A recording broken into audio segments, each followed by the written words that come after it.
Oh, come on. Hey, everybody. Hey.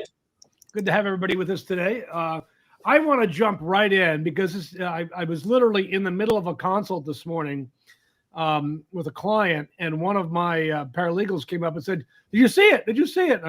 What are you talking about? And this is the big EAD. What happened today on employment cards, Greg and Aaron? I see people getting super excited about it. It's nice for that population of people that basically, if you were eligible for that 180-day extension for certain renewals of EADs, which were certain categories that were eligible, they have now added a year to that. So instead of a half year, it's a year and a half to that automatic extension. Nobody else got diddly squat today, so don't get super excited, although it's nice for that group to know, although now it gives permission for them to basically take a year and a half on EADs.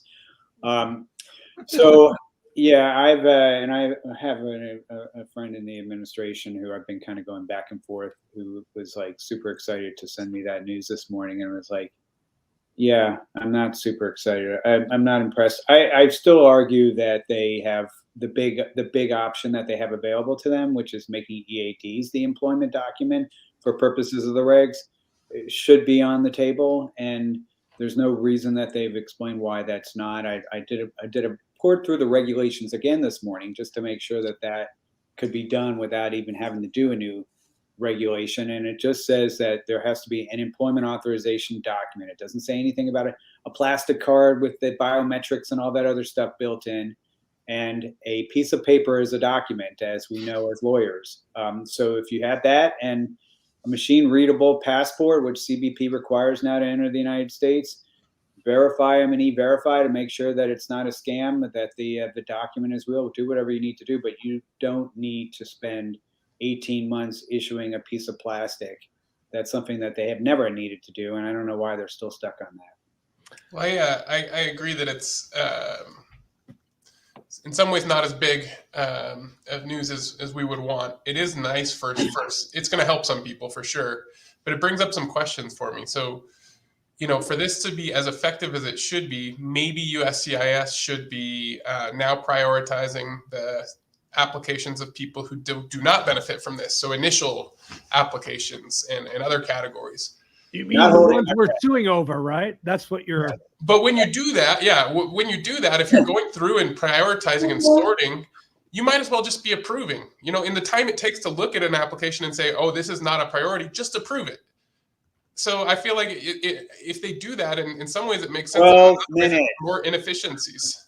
12 minutes is all that it actually takes to achieve it. Maybe a little bit longer with the stupid extra questions that they asked now. That was another thing I told my friend. It's like, why don't you start with just going back to the old I-765? One page 765. You don't need so that it's super quick. You guys are not doing any analysis at all in this. It's basically a person and first of all, the computer should be deciding. It shouldn't even be a human being unless and it should be flagging anything that the algorithm tells it to. But this whole system is just ridiculous. They have and Chuck, I know that in the Kane case we're suing on, that puts pressure on them. But honestly, I don't think that they're going to do anything on that until the judge tells them to.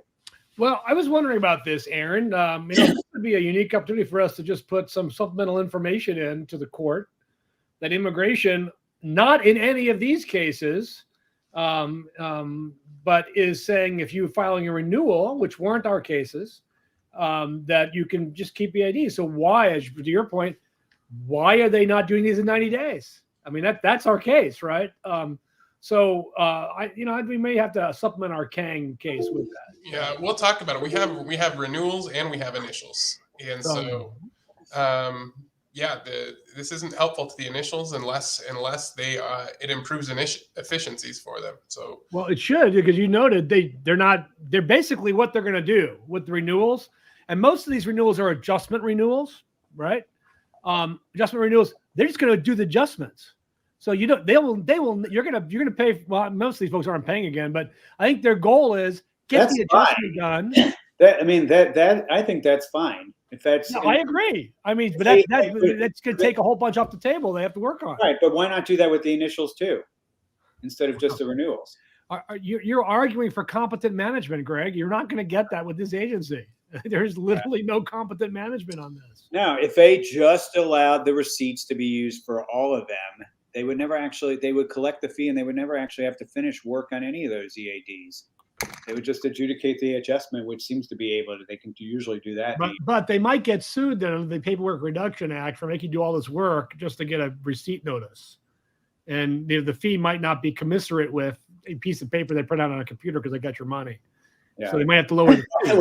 The last thing I'll mention on this is when this friend of mine who I was talking to about it, I reminded him that I can walk into the Tennessee DMV, which is a real ID compliant with all kinds of biometrics and all these things the federal government requires for those driver's licenses, and pay $28 and walk out of there with a document that's just as secure as that stupid EAD document that the USCIS is charging $410 for.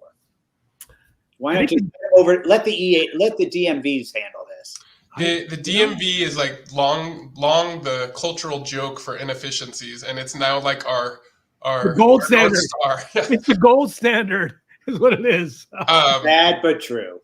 So back to Chuck's point on what this means for the Kang case, we'll put our heads together and see whether it makes sense for us to file something. The posture of the case is still waiting on Judge Leon to decide on the motion to dismiss. I wouldn't be surprised if the government makes a supplemental filing saying, listen, the renewals no longer have a claim because we've addressed it. Which actually strengthens the other part of our case. Right. So it'll be interesting to see that. So we'll talk about it. There should be a decision anyway at any time on that motion to dismiss, but we're still waiting. Because he's not going to rule on our motion for class action until he gets done with the motion to dismiss. So kind of a crazy case. The DV2022 litigation, we talked a little bit about this last week. I think we're looking to put in our PI with the court. Is that right, Aaron? That's right. I would say last week we said we're going to file it during May. That's still on track. I want to file it. I don't want to necessarily wait till the end of the month. We're working on it now. And so we're going to get that in. And like we said last week, every time we see new statistics on processing of DV22 cases, it's more and more dispiriting. Somebody, I don't know if it was a Brit Simon or somebody said they might get to 30,000 this year, which would mean half, which is terrible. I don't think they're going to get to 30,000. I don't think they're going to get to 30,000 either. But that's somebody was put that out there. Am I going to get to 30,000? That's a joke. You're not going to get to 30,000. Yeah, and just for people that are watching, so one thing I think that will be really interesting about the decision this year, assuming that everything works at the appeals court, is the judge in that case has usually tied the number reserved to what is happening on immediate relative green card cases. And immediate relative green card cases still seem to be moving pretty quickly. Mm-hmm. So based on that, we should see a much larger reservation of numbers this year if the methodology stays the same. I agree. And what we need to do is, for example, there are some consulates that are really slow still on IR cases. That like Ciudad Juarez, which is the biggest consulate in the world for cases like that. But that's just its volume. But they don't do lottery cases, so we don't have to use them in our stats going forward.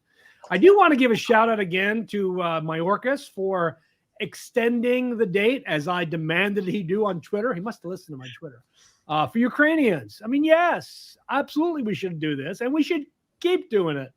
Did you guys talk about last week? Because I apologize, I was on 10 days of business travel. But did you talk last week about the Uniting for Ukraine program and how that? That actually came out. I did come out after we talked. I'm not. Might have been the same day or the day after. It was right then. So we didn't talk about it a lot.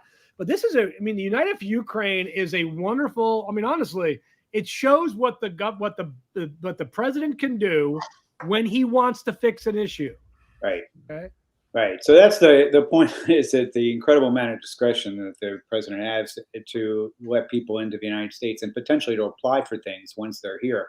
You could use those same principles in uniting for Ukraine, I think, not united. So, basically, Uniting for Ukraine is for people generally who are outside of Ukraine at this point. Right. Generally. If you were in Ukraine on February 11th, you can be in Ukraine now and still qualify for it. Right. You just have to have been in Ukraine on February 11th. And it's a remarkable, it reminds me of in some respects of both the Ellis Island era as well as the post-World War II era with the displaced persons that were coming to the United States. Were basically, like my wife's family is a good example of this. They were sponsored by, like second cousin or first or second cousins in Memphis. We're able to sponsor them to come from Europe to Memphis as it was preceded sort of the modern refugee program, but that's how it worked back then. Is you had U.S. sponsors that could show that they could cover you, then you were able to come in, and it sort of works that way with this program. Anybody, doesn't have to even be a relative, can sponsor somebody to come into the United States that meets the qualifications for the program. And we still don't have any information as sort of how much money is needed, but you can put a group of people together, sort of a circle of people. You can do it as a congregation. You can do it as a business where you have one person from the business that will attest that they will sponsor. I have some employers that are going to be applying for this for people that have already been working for them. That are now going to be coming in, and they're going to show that they're going to continue their employment from the United States. So it's not really, we talk about litigation and things that affect people, that are affected by our litigation here. But I think this is worth mentioning anyway, this program, just because it does show that the president has this tool called parole, and could be used for a lot of the people that are benefiting from our suits that are having trouble with consulates, where they can come into the United States and be able to apply for their benefits from within the United States, or at least get employment authorization, stay here for a while, and if they have the consular process, they have some time to do it. For people that are applying for immigrant visas, obviously that would be a way to file for adjustment of status from the U.S. and not have to deal with the consulate. So I think it's worth noting why this is relevant is it shows that the president has these kinds of powers. My question will be this: will Ukraine become a new 7% country in the EB category when we bring in 100,000 Ukrainians and all their employers file labor certifications for them? Are they going to get backlogged in the EB3 category? Yeah, that's what. If you want to stay, I think that could be coming. I mean, it's there's been a lot of debate about how many people are going to take advantage. Some people are like, the work authorization is going to take them forever to get, or it's like only for 2 years. Who's going to apply for it? I still think a lot of people are going to apply for it. I bet you we'll get a couple hundred. The Biden administration didn't invent this out of whole cloth, by the way. They stole this idea from the Brits. Yeah. The Brits have been doing this for like 3 months, where they let average Britons, and they did it as kind of a joke. I think the Home Office. Said, they don't really want to come here. And a whole bunch of 100,000 Brits said, yes, I'll take my house. Britain, which is notoriously understaffed, underpopulated right now. We'll take bodies. You're friendly to immigrants there either in the UK. No, it's a Brit, and they had a whole bunch of Brits. So I'll take them. All you got to do is fill out the non-binding I-134 form. It's important to know this is not a legal contract. They also don't tell you how much you have to earn. You don't. You just need to say, "I'm gonna." You just say, "I will cover the costs on there." That's all it is. Information. But it's not a contract. They're not going to. FBI is not going to knock on your door in 2 years and say, "Hey, you didn't provide the support." That's not going to happen. Yeah. This is a way to get people here, and I think it's wonderful because I think what will show is Americans really love immigrants. They do. They just don't necessarily like them from different countries. But Ukraine, we love the Ukrainians. We love that bringing them in. There's a lot of Americans of Ukrainian descent. Tons, a lot. I actually grew up in a small town in New York where there was a massive Ukrainian Orthodox church. So it was the. I got Ukrainian roots, I have to say. All right, so I want to jump. I think it's important. After we got off the call last week, Aaron, we got a gift in the Manila K-1 case from the federal government, who filed a motion. It was a motion for reconsideration, right? Asking the court to relook at the denial of the motion to dismiss, because they're refusing to give us any documents, refusing to produce a record. They're not giving anything. Obviously, they're terrified because they don't want to I didn't know expose. that was a gift, but I'll take it. It's not a gift. I mean, but in our, I know Aaron's working on our reply. Aaron and Zach are working on the reply on that. But this is an attempt by the government to delay adjudication of cases and giving us they do not want to produce the real stats at Manila. They do not want to produce those.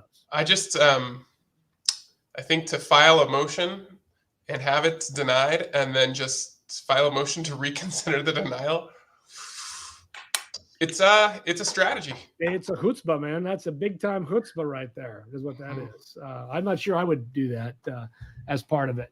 All right, so that's the Manila case. To update our Manila plaintiffs, we know that people are getting interviewed little by little, but it's still not remaining very fast. There's a couple other things here. What was the Aaron did work on we talked about last week in our brief in the DV20 21 case, our very small paragraph on getting the judge, getting the court to say, yeah, the judge's math was wrong. And there should be a lot more reserved. I mean, we win that, Aaron, that would be huge. I mean, I still feel very confident about the appeal itself, but I think our argument is compelling on the issue of the cross appeal. He just did not. I mean, I love Judge Maida. He didn't do the math right. I agree with you. Obviously, I'm not as confident that the appeals court is going to get into that, but I hope they will. It would be fun if they did. Now let's see what else do we have here. Kind of going through our list of stuff. Greg, we haven't talked in a while about our visa fee case because we get so wrapped up in a lot of other things. This is where the government overcharged visa applicants for quite some time, number of years. Yeah. And if you're interested in this litigation, please go to our website and take a look at that. In the queue. In the queue. That's what we're taking a look at there. All right. Is there anything else? Oh, Greg. All right. So I hate to say that I told you so. You always love to say I do say that. I actually do say that. But Bob Menendez, probably the number one immigration guy for, a real overall reform package, said immigration reform is dead in the Senate this year. Dead. Yeah, I mean, it depends on what you mean by immigration reform. Immigration reform, the kind he wants, is dead in the Senate. Well, but that means he's going to stop any other reform. That's the thing. If he doesn't get what he wants, he will stop everything else. He will. That's how these guys play the game these days. No, I get that, but it depends, I think, on what the White House has to say about it. If the president wants certain things to happen, I don't think Menendez is going to screw him over. There are a couple of vehicles where we might see some things. One is this $33 billion Ukraine aid package that was introduced last week has immigration provisions in there that are worth noting. One is Russians, basically allowing unlimited numbers of Russians who have STEM degrees to come into the United States without job offers. That's significant. That's a lot of people. Russia's a big country, have a lot of smart people, and this would screw over Putin in a major way that would last for probably a generation or more if all of those people suddenly had an easy way to get to the U.S. Second thing that's in there is the Afghan Adjustment Act. That's not insignificant either. That applies to 80,000 Afghans that are in the United States right now on parole to give them a path to a green card. Both of those are in a must-pass bill. And both of those things would be fairly significant if they happen, potentially affecting, well into the six figures as far as the number of people. Not insignificant. The other thing is we still have the America Competes Act. It is not now. Granted, there's a lot of people that are on the conference committee. I think it's like over 100 people. 120 people on the conference committee. Great. But nevertheless. It's still alive, and so far nobody's publicly come out and said we're pulling that language out of there. Well, but the Republicans have actually said as of yesterday that they're only going to vote on stuff that everybody can agree to. That is I basically get we're But- not including immigration. there are certain things that they could leave in that would garner a fair amount of support, like doctors and other categories of people that are in that bill. So I think you could see a stripped down version of what was in the American Competes Act. We know, for example, that you can get a lot of Republicans to vote for STEM stuff on there, and so we'll see. But there's I'm not writing that one off at this point. Even if the Republicans say that they have to find things people can agree on, there are Republican proposals that are out there, and they could still throw in the Durbin Grassley H-1B stuff and smooth over a lot of feathers to get what they want. To quote Luke Skywalker, everything you just said is wrong. Okay. Well, you might be right. Most of the time, it's a safe bet to say that Congress won't do anything on immigration. Yeah. Aaron appreciated Luke If you Skywalker. go with that bet every time, you will probably make some decent money. I just don't see it happening. Now, next year, we'll see. Who knows what that's going to look like next year. I did want to make sure, Aaron and I talked about this last week, Greg. We think we probably need to get our stuff together and go after USCIS again. This is not looking good. Yeah. The regulation on EAD today actually has a few paragraphs. Wait, is wastage a word? I think so. it's a word. I mean, I don't think you get a wordle for it, but I think it's legitimate George Bush speak. What's the difference between waste and wastage? Wait, I don't know, but wastage has a meaning. Wastage is the action or process of losing or destroying something by using it carelessly or extravagantly. Okay. Wastage. So it's an appropriate use of the word. The EAD regulation has paragraphs about their wastage of employment-based visas last year and their process of wasting them this year. So that's a little bit interesting for our. But they promised that wasn't going to happen this year. We have the quotes.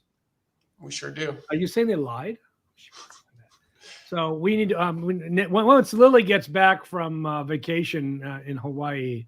The question is, why do they fight us on this? Why will they just not reserve the numbers? What is preventing them from doing that if they are so pro-immigration? Why do they fight on this? We're not saying they have to get it all done by September 30th. We're just saying you can't throw them in the garbage. Do the right thing, baby. We need to get Spike Lee in here. That's all. Little Woody Harrelson. Do the right thing, baby. See, man. Was there a rebuttal filed and a motion for reconsider? We're preparing that. It's not due until this Friday, I think. Right, Aaron? I think it's 10 days. Yeah, it's next week. Yeah. Next week. Yeah. All right, we'll get that done. Boujabar, plaintiff, Abu Dhabi is scheduling a good amount of interviews. I have a case there. My DS is not surprised KC because an approach to get me an interview. That's why we're going to file a PI. We'll see what we can do. Iman, same here. I always refer to Iman. We got NI, OC current, yet no movement, Sydney. Just remind me how going to Fiji to get issued. OC is Oceania. Oh, Oceania. This is crazy. How many could there possibly be in Sydney? Is there a couple hundred? It can't be more than that. And you're going to Fiji, which is basically the consulate of like 10 countries to process. We'll see what we can do. I mean, that is part of the PI. We'll need to go through each of the. I think we have about 25 consulates or 20. I forgot how many consulates we have that we be part of the PI filing that we do with the court. All right. Plaintiff in Boujabar from Russia, case number 8,000, a call for interview case of the kid. So if you're Russian, you need to be contacting a consulate somewhere that will do your case. You cannot rely on the KCC to pick a place for you. If your number's current, you should be contacting any country you can get to without a visa so you can get an appointment. What do you guys think about that advice? I think you have to do that. They're not going to just magically set you up, I don't think. No, you have to be proactive. Yeah, so you've got to be proactive on that. Can it be the case that they are not processing plaintiffs purposely? No, we've got plaintiffs been approved. So I just think it's you can't take a random sample from unrandom Facebook posts. mean, that's not how random. Yeah, that's not how it works. Hey, I saw it on the internet, abogado. I had somebody come in today that said, well, I know people that got green cards even though they came illegally in the country through their kid. No, you didn't. Not unless they were. Oh, I don't know about that. Yeah, exactly. You didn't know about that, did you? Yeah, that's not how it works. Plaintiff and Butcher Bar can contact by email. Well, you have our contact information. It's on the website. Wrote to Gracie. I did not get a reply. Gracie's usually good about replying. I would send her a note again. If you sent Gracie an email over the weekend, it's the weekend. All right, give her another try. Again, plaintiffs reserve. We are seeking to get our plaintiffs' visas issued before year end, or reserve them for our clients. That is the primary purpose of litigation. Any news on Go? We talked about. There's nothing going on. Next steps for you. Forget to say come to the USCIS program. Yes. So actually, Greg, you and I don't know if you. I think you are. Are you participating in the ABLE video program? You might not be, about what to do once you get here through employment. I mean, yeah. So you're going to have to. Yeah. I just was on a Zoom yesterday with about 40 lawyers in the Russia speaking interest group or something like that for AILA, which I didn't know existed until I got invited to be on their Zoom yesterday. But I just joined it. Anyway, we were talking about this issue. So basically, once you get into the United States, the first thing you do is you apply for employment authorization, which I understand can be done online. Yes, they have a special process for them. So that's the first thing that you're going to want to do. And they still haven't announced, I guess, because nobody's actually gotten here yet in that program, what accommodations they're making for employment authorization. But there's something's cooking, supposedly, for Ukrainians to be for a faster employment authorization possibility, but we will see on that. And then basically after that, there are no rules other than that you're paroled in for 2 years and you'll need to make sure you file for an extension in a timely manner. One question that people sometimes have, though, is if they want to convert to some other kind of non-immigrant status, an entry in parole status doesn't qualify you to do a change to another non-immigrant status. Unless I'm missing something. No, you are correct, but that doesn't mean you cannot consular process. Right. So I would say that it's likely that the Mexican and Ukraine and Canadian consulates, U.S. consulates in those countries, will probably be fairly accommodating to Ukrainians. We'll see. At least for now. On there, but that being said, I mean, I am getting questions from people that are asking about those possibilities so that they can have some kind of longer term strategy for once they get here. So you can do that. You can also file for permanent residency, but I think as adjustment is they will not be able to adjust status. They're going to have to consular process, but your employer does a labor cert and an immigrant visa. I mean, this is one of those where now the USCIS might be regretting that they've been taking that strong position regarding parole being not considered an admission for 245A purposes on there, because now it's putting all the burden on the Department of State to deal with that. But I don't think the Department of State considers it a burden. They're just not doing them. It's not a burden if you don't do them. I mean, yeah, no, I get that, but it takes this position that they took.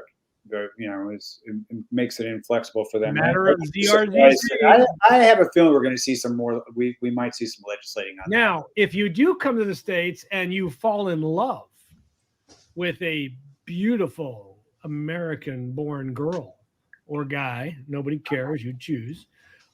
You can adjust status through marriage, through immediate relative, but you cannot do it through employment. Yeah. So there is that option available going forward. And if you stay here and the program ends and you're here 21 years later and your child turns 21, you're still an immediate relative. You can get a green card that way too. Today I saw 2 people who came in 25 years ago whose daughter is now turning 21. Just kind of the way it is. You've been doing this a long time. Yeah, just it's been a long time. The sad part is those people would no longer be eligible for cancellation and removal, but now they'd be able to do an adjustment with the qualifying relative. Yeah, I agree. I think Aaron's reply is going to be very brief to the motion. What you kidding? What you talking about, Willis? No, you probably not. You guys are too young to get that. What you talking about, Willis? Rabak Shah have said nothing new. No, there's nothing new in there. They just said this other judge dismissed the case. Well, our case is different. Manila's different. All right, DG, greetings. Ready to cross-border reserve more visas. Possible the financial year is over. Yeah, I mean, the Court of Appeals, I think they can do whatever they want to. The judge did math. The judge reserved the visas. The numbers, I think, are still up for choice. So, I'm in. Sites help for getting CIC data. Ready means schedule. This will give you. There's like a conversation going on there. That there must be, because I don't know what he's referring to. Every comment. All right, Vince, any update HB lottery case? Well, the HB lottery case is over. All right. There is, all right, I don't, you guys, we all do H-1Bs, right? Will there be a second lottery in July? Yes. 100% yes. Absolutely. Just look at it this way. Last year, CIS ended up notifying 127,000 people out of 308,000 to get to their 85,000. This year, they notified 137,000 out of almost 500,000. There is zero, statistically, there's zero chance they're going to get to 85,000. There's another tell, Chuck, about the fact that this big increase, this increase of, I don't know how many, 200,000 or more extra applications that they got this year. They didn't see any increase at all in the bonus lottery, the 20,000 for advanced degree professionals, which is none, basically an indicator that there are not more actual people applying for H-1B visas on there. If this was about the worker shortage and all these employers are jumping in trying to find H-1Bs and all that, we would have seen an increase in both categories, not just in the one that applies basically to, staffing companies. Yeah, and I think there could be 1 million next year. Obviously, if immigration does not make any changes, and we talked last week about maybe we'll bring some different kind of litigation this year on this, if we can come up with a legal theory on this, is that why wouldn't you? Why, as a lawyer, I got to be telling my H-1B clients, you need to find 10 employers to file for you. You have no choice. You have to do this. Do you think that this regulation is coming? Well, they said it happened in May, right? That's what the January announcement. That's what we were basically told in May. And I'm pretty sure there's a 100% chance we're going to sue again if they don't come out with this regulation. We have to. I mean, this is completely bananas. All right, KC still engaged in some sort of processing. But Greg, the KCC for DV lotteries, they announced basically send them your stuff, and that's all they were doing. But Iman thinks they're doing something. I don't know. Yeah, I mean, they review the application for completeness. That's the processing. Right. They're not actually adjudicating for like qualifying for the benefit. And this goes on. Does the KCC randomly just say, let's send 20 cases to the Bahamas today? The consulates say, we wait for KCC. KCC says we wait for the consulate. One of those areas where we have not get the appropriate discovery to figure out who's actually in charge of this case. All right. How would I go after USCIS? I think he's talking about the lottery, and the answer is I don't know at this point. What do you think about that? All right. I'm going to give us the numbers. 11,000 issued. That's through half the year, right? So 6 months of the year, October 1 through April 30th. That's half a year. 11,000. There's 20,000 ready, scheduled. Okay. That would take you to 30. Yeah. With the denials you're going to see. Okay. So that's still half, a little over half. The refusals don't count because they have like more visas available. I mean, they have more numbers available than they do than 65. Now, keep in mind, historically, they do a lot of this processing for the fiscal year in the last 3 months up until 2020. I mean, they were really waited till the end of the year when stuff became current and all the consuls were ripping along doing them. So, I mean, hopefully there'll be more, but that's why the litigation was filed when it was, to put the pressure on them to get that done. Right. Ernest, can you apply for an immigrant visa? Yeah. I mean, just because you applied for the lottery, or you're a plaintiff in the GO case, for example, you can apply for a non-immigrant visa. You just have to meet the standard. Are you? Well, you also have to, I mean, 214B might be an issue depending on the kind of visa you're applying for. So if you file for a visitor visa while you're going through this, that could be something that gets challenged. Yeah, well, you have to say, here's why I need to go. I need to go for this conference, this meeting. Yes, I've got a pending DV2020. I'm a plaintiff in the case. But again, the DV2020 case, not everybody's getting a visa there either. Yeah. I mean, there's just a random number, assigned to everybody. So, if I get approved, great. But here's why I'm coming back to my home country. Right. All right. Is there any way to track to see when your agreement issued on the U.S. after arriving in the U.S. on the EB3? Do you not have your green card yet? 29 Super C? He's been asking this question for weeks. So when it should have come already. I mean, call the 1-800-USELESS number. Yeah, when you pay the fee for production of the green card after your visa is issued, you get a receipt number, right? And that you could plug into the USCIS case status online. So I do think you can track it. I would either call the 800 number or call your local senator, whatever state you're in. Might be one the Emma chat thing online might also be able to give you some information. Yeah. So there you go. What are the chances the judge will combine our case with Moran's in the 2022 case? I don't even know. I don't think they've filed yet. So the only one I know about is Jesse's. So, and they're not even in the same district. Yeah. Right. So Jesse's in California, I think. I thought he was in Kentucky. Okay. All right. Let's see. We've got some. Thanks for the session. Do you think the least PhD graduate from you would be exempt from the HB lottery? I think anybody with a U.S. degree shouldn't be in the lottery at all. Personally, I think it's just stupid. You got a U.S. master's degree, PhD degree. Here's your freaking. I think you should just get a freaking green card. That's just stupid to make you this. So that's just me. But Greg, nobody in Congress has called me to ask for my opinion on this issue. So I don't think it really matters. Did I understand that a DV2020 claimant must write all embassies with the request to be accepted? If you're Russian, you need to find a place to process. Now, Poland was designated, if I'm not mistaken, Warsaw was designated for Russia. But you can go anywhere that will take you. So you need to be doing this. You need to be the squeaky wheel finding the place will take. Isn't it kind of a difficult thing for a Russian to get to Poland now? I think you're going to have to probably look at one of the other stands. I think you got to look at one of the stands, see if they'll do it. Okay, so you've got the receipt. Turkey's still available to Russians to be able to get it. See if you can get into Turkey. They've been pretty good. Trey Yates, what if Curtis Morrison doesn't proceed, counter appeal, and go? They're already doing it. Curtis has no appeal. I don't understand the question, but there is no appeal. We're the only plaintiffs appealing. Nobody else is appealing. Should DV21 expect anything from the lawsuit? Well, if you're a plaintiff, yes, one of our plaintiffs. If you're a general winner and not a plaintiff, no, you're done. I'm an embassy report, DV capacity of the KCC. You should have already prosecuted. What they should have done and what they do are two entirely different things. Ask our friends in Cairo. Do you read Santos cases? Embassy afraid of being sued in priorities DV cases. Honestly, I don't know what the Santos case is. I'm familiar with this. Yeah, it's just there's some background information that was submitted in exhibits that shows some of the work they're doing behind the scenes to try to put themselves in better litigation positions in the government. So there you go. You can say things, and if you're not doing them, it's not going to make a difference. So, all right, those are our comments for today. We appreciate everybody coming on, listening to us.